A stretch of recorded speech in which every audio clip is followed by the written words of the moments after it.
En medio de la crisis económica que golpea al país y especialmente duro a los hogares de bajos recursos, más de 8 millones de estadounidenses no han recibido aún el cheque de $1,200 de ayuda que mandó el Congreso. Randy Serrano con la información.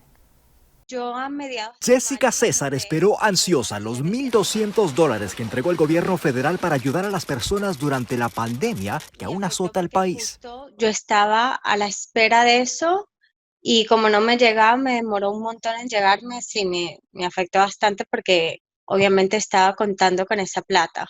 Después de más de 3 meses lo recibió, pero hay casi 9 millones de estadounidenses que aún lo esperan. Eso según un reporte de la Oficina de Responsabilidad del Gobierno que indicó que muchos no han recibido esos cheques por errores en los datos que almacena el Departamento del Tesoro y el IRS.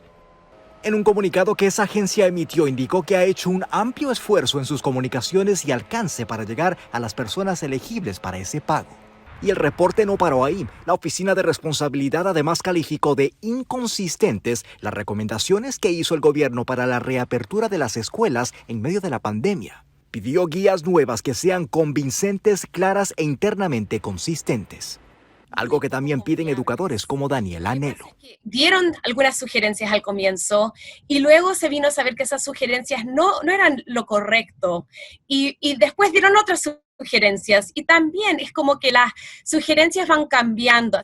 Aunque la Oficina de Responsabilidad reconoce que la decisión sobre abrir o no las escuelas le incumbe a los gobiernos locales, dice es importante que haya liderazgo y claridad del gobierno federal. Todo se da mientras Estados Unidos sobrepasó las 200,000 muertes por el COVID-19 este martes, la cifra más alta de cualquier país en el mundo. Randy Serrano, Telemundo. El IRS indicó que aquí en el estado de Luisiana 159,575 personas aún no han recibido su cheque. Si usted cae en esa categoría debe estar atento, pues el IRS muy pronto le enviará una carta por correo dejándole saber qué pasos debe seguir. Hoy es el Día Nacional del Registro de Votante. Usted quizás se pregunta, ¿puedo registrarme para votar en línea? ¿Hay un plazo para hacerlo o todavía estoy a tiempo? Si tiene interrogantes sobre las votaciones, hoy es el día para resolverlas.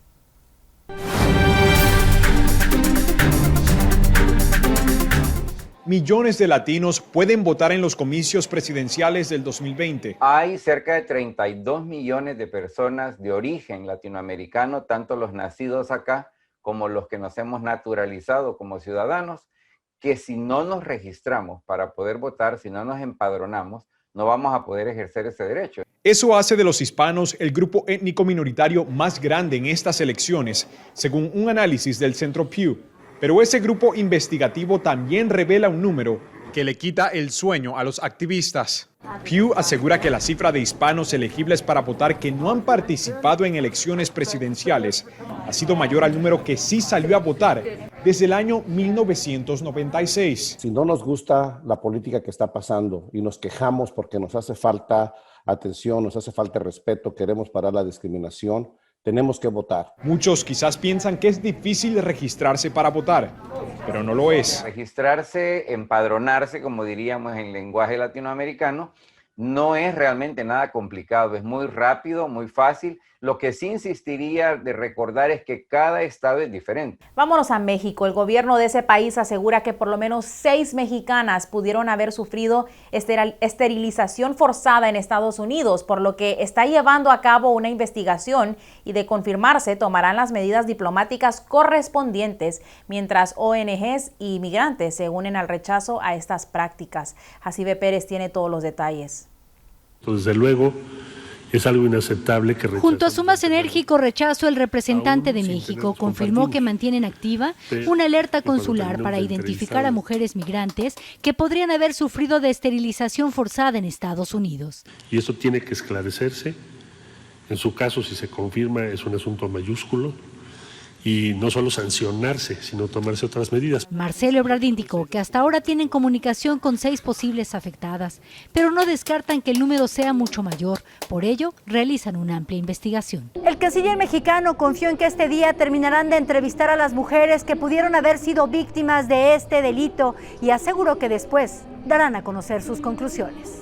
En tanto, en la frontera, la noticia de las supuestas violaciones a los derechos humanos en el centro de detención de migrantes de Georgia indignó a quienes luchan por proteger a este sector. No es nada nuevo, Soraya Vázquez encabeza la organización Al Otro Lado y asegura que la indagatoria que realizan las autoridades mexicanas los llevarán a una cifra más elevada de casos, porque este tipo de histerectomías es una práctica común. Nos confirma esto que sabemos de estas políticas crueles y tratos inhumanos, ¿no? En estas prisiones de ICE. Las migrantes que esperan pasar al otro lado se dijeron molestas por lo que sienten como una amenaza. Un coraje porque pues no tienen derecho a quitarnos el útero sin nuestro consentimiento. Y es algo pues inhumano. Pero también atemorizadas porque les puede ocurrir lo mismo. Sí, está contra los derechos de ser humano. El ser humano tiene...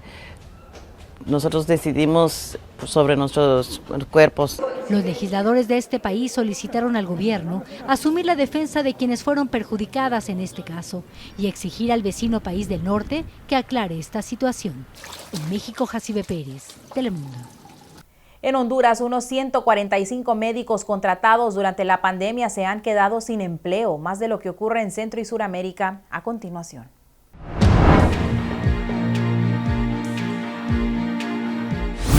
Unos 145 médicos contratados de emergencia en el Instituto Hondureño de Seguridad Social para atender la emergencia por la pandemia del coronavirus se quedaron sin empleo debido a que las autoridades no les renovaron sus contratos a pesar de que les prometieron hacerlo. Uno de esos médicos es Henry Alvarenga, quien denunció que trabajaron la primera línea de batalla para contraer el COVID-19 desde el momento que fueron contratados, bajo la promesa de que les darían la permanencia. Nos sentimos engañados porque el decreto de emergencia que emitió el gobierno decía que todo personal de salud que estuvo contratado en la pandemia iba a lograr la permanencia, sostuvo. Sin embargo, agregó que el 20 de septiembre, que terminó su contrato, lo sacaron bajo el argumento que consideran falso, bajo el argumento que fueron mal evaluados, mientras que otros 68 sí lograron que los contrataran. Nos vamos a El Salvador.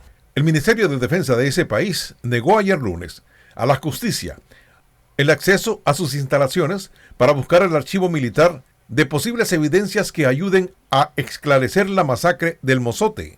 Esta masacre ocurrió en diciembre de 1981, en una aldea del departamento de Morazán, a unos 200 kilómetros de San Salvador. La diligencia sobre el Mozote estuvo a cargo de Jorge Guzmán Urquía, juez de instrucción de San Francisco Gotera, Morazán. Guzmán fue acompañado de peritos juramentados y los abogados que forman parte del proceso penal. Al menos intentamos cumplir con la ley, dijo el juez tras ser informado por un militar sobre la decisión de no permitirles el ingreso.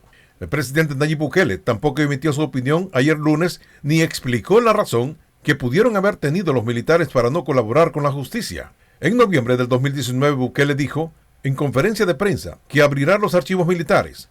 Esto con el objetivo de buscar la verdad y por respeto a las víctimas de la guerra civil que se extendió desde 1980 a 1992. Y en Colombia, la jueza 29 de control de garantías acogió el pedido de una fiscalía e impuso medidas de aseguramiento contra los dos policías involucrados en el caso de Javier Ordóñez en Colombia. Más temprano, la fiscalía solicitó imputar a los agentes con los delitos de tortura y homicidio agravado. La jueza, que imputó los delitos de homicidio y tortura agravada a los agentes Juan Camilo Lloreda Cubillos y Jarvin Damián Rodríguez Díaz, cargos que no fueron aceptados por los procesados. Las noticias internacionales son traídas a ustedes por Orleans Furniture, la mueblería oficial de los latinos. Vamos a una pausa. Al regresar, los deportes con Giovanni Carvajal y el tiempo con nuestra meteoróloga Gabriela de Llana. Aquí un adelanto. Y el riesgo de inundaciones continúa vigente durante los próximos días a medida que Beta continúa acercándose a nuestra región. Les voy a traer esos detalles a regresar en el pronóstico del tiempo.